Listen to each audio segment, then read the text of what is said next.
قرآن مجید فرقان حمید اللہ تعالیٰ کا انسانیت کے نام وہ آخری پیغام ہے کہ جو تخلیق آدم سے لے کر اینڈ آف ٹائمز یعنی قیامت تک کے موضوعات کا احاطہ کرتا ہے۔ جہاں اس آسمانی کتاب پر ایمان رکھنے والوں کی بھی کمی نہیں ہے، وہیں ایسے لوگ بھی لاتعداد ہیں جو اس آفاقی پیغام کو نگیٹ کرتے ہیں، اور بہت سارے گمراہ اذہان تو ایسے ہیں جو اللہ تعالیٰ کے وجود ہی سے انکار رکھتے ہیں۔ ہم سب کی آج کی ویڈیو میں آپ تک ایک ایسا ایمان افروز واقعہ پہنچانے جا رہے ہیں کہ جس میں کھدائی کرنے والی ایک آثار قدیمہ کی ٹیم کو زیر زمین ایک ایسی قوم کے آثار ملے کہ جن کی پوری داستان قرآن مجید فرقان حمید میں تقریباً 1500 سال قبل بیان کر دی گئی تھی۔ وہ قوم کون سی تھی، کہاں بستی تھی، اس قوم کی کیا نشانیاں تھیں، اور قرآن مجید میں اس قوم کا کیا دردناک انجام بتایا گیا ہے، یہ تمام تفصیلات اپنی آج کی ویڈیو میں آپ تک پہنچائیں گے۔ مگر آگے بڑھنے سے پہلے آپ سے گزارش کر دیں کہ آپ ریڈ بٹن پر کلک کر کے اور بیل آئیکن کو پریس کر کے ہم سب کے سبسکرائبر بننا مت بھولیے، تاکہ ایسی اسلامی، تاریخی اور معلوماتی ویڈیوز آپ کو فیوچر میں بھی ملتی رہیں۔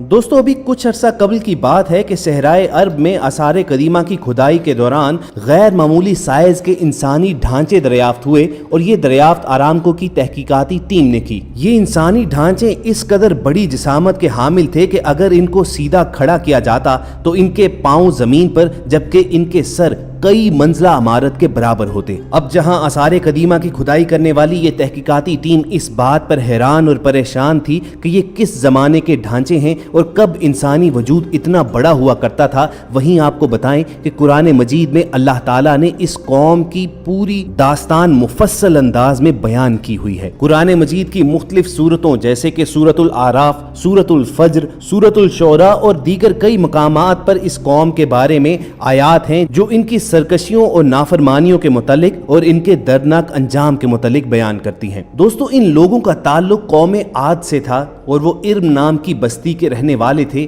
وہ بستی بڑے بڑے ستونوں والی تھی۔ عاد کے نام سے 2 قومیں تاریخ میں گزری ہیں، ایک کو عاد قدیمہ یا عاد ارم کہتے ہیں۔ یہ حضرت نوح علیہ السلام کی اولاد میں سے تھے اور ان کا وطن عدن سے متصل تھا۔ ان کی طرف حضرت ہود علیہ السلام کو مبعوث کیا گیا تھا، لیکن قوم عاد کی بدعمالیوں کے سبب جب انہیں تباہ کر دیا گیا تو حضرت ہود علیہ السلام حضر موت کی طرف مراجعت کر گئے۔ ان کی رہائش احقاف کے علاقے میں تھی۔ احقاف میں بسنے والی اس قوم نے بہت ترقی کی۔ اللہ تعالیٰ نے اس قوم کو غیر معمولی قد و قامت اور قوت عطا فرمائی تھی۔ ان میں ہر شخص کا قد کم از کم 12 میٹر کے قریب ہوتا تھا، اور طاقت کا یہ عالم تھا کہ بڑے سے بڑا پتھر جس کو کئی آدمی مل کر بھی نہ اٹھا سکیں، ان کا ایک آدمی ایک ہاتھ سے اٹھا کر پھینک دیتا تھا، اور یہ لوگ طاقت و قوت کے بلبوتے پر دنیا کے ایک وسیع علاقے پر قابض ہوئے۔ گویا یہ لوگ اس وقت کے زمانے کی سپر پاور تھے۔ قرآن کریم میں مختلف صورتوں اور ان کی آیات میں اس قوم کے حالات کچھ اس طرح آئے تھے کہ یہ لوگ عاد عرب تھے اور احقاف کے باشندے تھے۔ یہ لوگ بڑی قد و قامت کے مالک تھے، بہت زیادہ طاقتور تھے۔ اسی قوت و طاقت نے انہیں سرکش اور مغرور بنا دیا۔ یہ لوگ کمزوروں پر ظلم ڈھاتے تھے، بت پرست اور مشرک تھے۔ خیمے ہونے کے باوجود ہر اونچائی پر مضبوط محل بناتے اور اس پر فخر کرتے۔ اللہ تعالیٰ قرآن کریم میں فرماتے ہیں کہ کیا تم نے دیکھا نہیں کہ تمہارے پروردگار نے عاد کے ساتھ کیا سلوک کیا، اس اونچے ستونوں والی قوم ارم کے ساتھ جس کے برابر دنیا کے ملکوں میں کوئی اور قوم پیدا نہ کی گئی۔ یہ قوم بڑی زوراور، قوی الجثہ، ستونوں کی طرح طویل القامت تھی۔ ایسی قد و قامت والی اور طاقتور قوم نہ اس سے پہلے پیدا کی گئی اور نہ بعد میں۔ شروع میں یہ لوگ توحید پرست تھے، لیکن وقت کے ساتھ ساتھ شیطان نے ان کے دلوں میں وسوسہ ڈالا اور وہ شیطان اور بتوں کی عبادت کرنے لگے۔ چنانچہ قوم نوح کے بعد جس قوم نے سب سے پہلے بت پرستی اختیار کی وہ یہی قوم عاد تھی۔ اسی قوم کے متعلق ہم آپ کو پہلے بھی بتا چکے ہیں کہ یہ انتہائی طاقتور اور توانا قوم تھی جن کا قد کئی میٹر تھا۔ روایات میں آتا ہے کہ یہ 800 سے 900 سال کی عمر پاتے تھے، نہ بوڑھے ہوتے، نہ بیمار ہوتے، نہ ان کے دانت ٹوٹتے، نہ نظر کمزور ہوتی،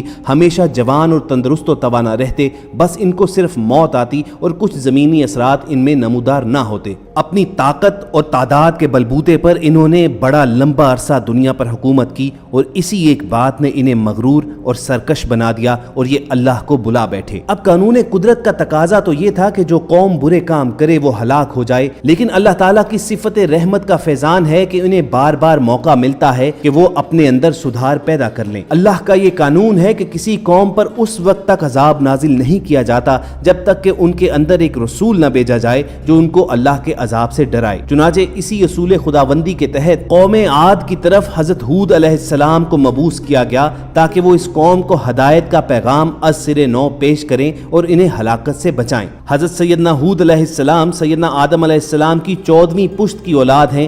آپ کی عمر شریف اس وقت 464 برس تھی۔ حضرت سیدنا ہود علیہ السلام نے اپنے قوم سے جو خطاب کیا وہ قرآن مجید میں محفوظ ہے۔ سورۃ الشعراء میں آتا ہے کہ حضرت ہود علیہ السلام نے اپنی قوم سے کہا کہ میں تمہارے لیے ایک امانت دار پیغمبر بنا کر بھیجا گیا ہوں، اور فرمایا اے میری قوم تم سب اللہ کی عبادت کرو کیونکہ تمہارے لیے اس کے سوا کوئی اور معبود نہیں ہے۔ پھر حضرت ہود علیہ السلام نے انہیں متنبہ کیا کہ تم نے بڑی کاریگری سے بنائی ہوئی عمارتیں اس طرح رکھ چھوڑی ہیں جیسے تم نے ہمیشہ زندہ رہنا ہے۔ جب کسی کی پکڑ کرتے ہو تو پکے ظالم و جابر بن کر پکڑتے ہو۔ اب اللہ سے ڈرو اور میری بات مانو اور اس ذات سے ڈرو جس نے ان چیزوں سے نواز کر تمہاری قوت میں اضافہ کیا ہے جو تم خود جانتے ہو۔ الغرض حضرت ہود علیہ السلام نے ہر طریقے سے قوم عاد کو سمجھانے کی کوشش کی، مگر وہ نافرمانی سرکشی پر ابھرے ہوئے تھے اور اپنی طاقت کے گھمنڈ میں یہ کہہ بیٹھے کہ کون ہے جو ہم سے طاقت میں زیادہ ہے۔ اس قوم کے سردار حضرت ہود علیہ السلام سے کہنے لگے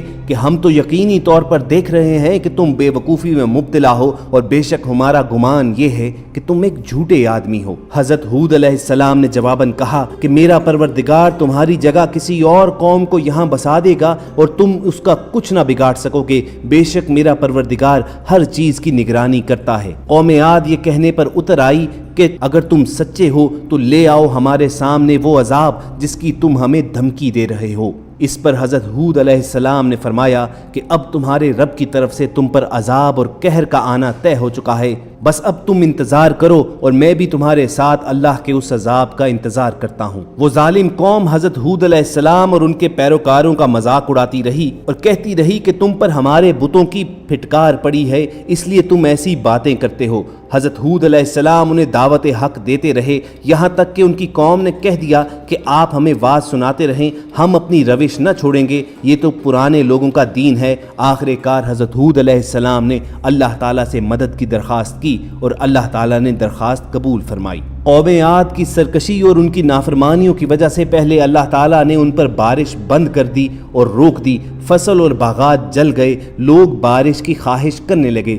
پھر ایک دن ایک سیاہ بادل انہیں آتا ہوا نظر آیا تو وہ خوشی سے ناچنے لگے کہ یہ بادل ہم پر برسے گا، لیکن اصل میں بادل کی صورت میں وہ قہر الہی تھا۔ جس عذاب کی وہ جلدی مچا رہے تھے وہ ایسی آندھی تھی جس کی تاریخ میں مثال نہیں ملتی۔ اس آندھی نے ان کی بستیوں، درختوں، خیموں اور پہاڑوں پر تعمیر کردہ محلوں تک کو اڑا پھینکا، سب کچھ تباہ و برباد کر دیا۔ اللہ تعالیٰ قرآن پاک میں متعدد آیات میں قوم عاد کی تباہی کا ذکر فرماتا ہے کہ پھر یوں ہوا کہ جب انہوں نے اس عذاب کو ایک بادل کی شکل میں آتا دیکھا جو ان کی وادیوں کا رخ کر رہا تھا تو انہوں نے کہا کہ یہ بادل ہے جو ہم پر بارش برسائے گا، نہیں بلکہ یہ وہ چیز ہے جس کی تم نے جلدی مچائی تھی، ایک آندھی جس میں دردناک عذاب ہے، جو اپنے پروردگار کے حکم سے ہر چیز کو تہس نہس کر ڈالے گی۔ روایات میں آتا ہے کہ یہ آندھی اس قدر تیز تھی کہ گھوڑوں، مال مویشیوں کو ایک جگہ سے دوسری جگہ پٹکتی تھی۔ 7 دن رات یہ تیز ہوائیں چلتی رہیں اور اس دوران ریت کا طوفان اٹھا اور تمام مکانوں اور انسانوں پر گرا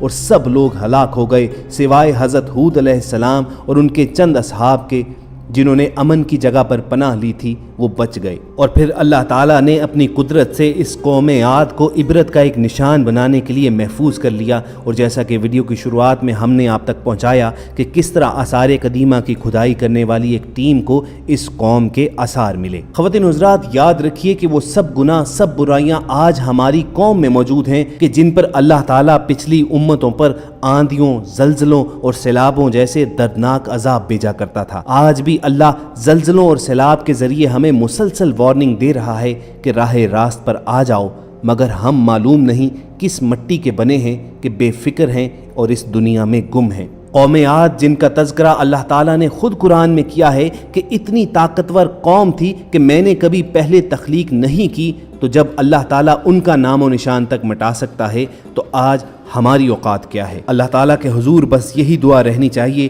کہ جب تک ہم اس جہان میں زندہ ہیں تو ہماری زندگیاں رسول کریم صلی اللہ علیہ وآلہ وسلم کی حیات مبارکہ کی نقل ہی میں گزریں، اور جب اس جہان سے رخصت ہونے کا وقت آئے تو ہمارا خاتمہ بالایمان ہو۔ اگر ہم سب کے ناظرین کی بھی دل کی یہی خواہش ہے تو کمنٹ سیکشن میں آمین لکھنا مت بھولیے، اور اس کے ساتھ ساتھ اگر آپ کو یہ ویڈیو انفارمیٹیو لگی ہو تو اسے لائک اور شیئر کر کے دوسرے لوگوں تک بھی پہنچائیے۔ اگر آپ ایسی معلوماتی ویڈیوز فیوچر میں بھی حاصل کرنا چاہتے ہیں تو ریڈ بٹن پر کلک کر کے اور بیل آئیکن کو پریس کر کے ہم سب کے سبسکرائبر بن جائیے۔ ہماری کوشش ہوگی کہ بہت جلد کسی اور انفارمیٹیو سیشن میں آپ سے ملاقات ہو۔ اپنا اور ارد گرد کے لوگوں کا خیال رکھیے اور ہم سب کے ساتھ جڑے رہیے۔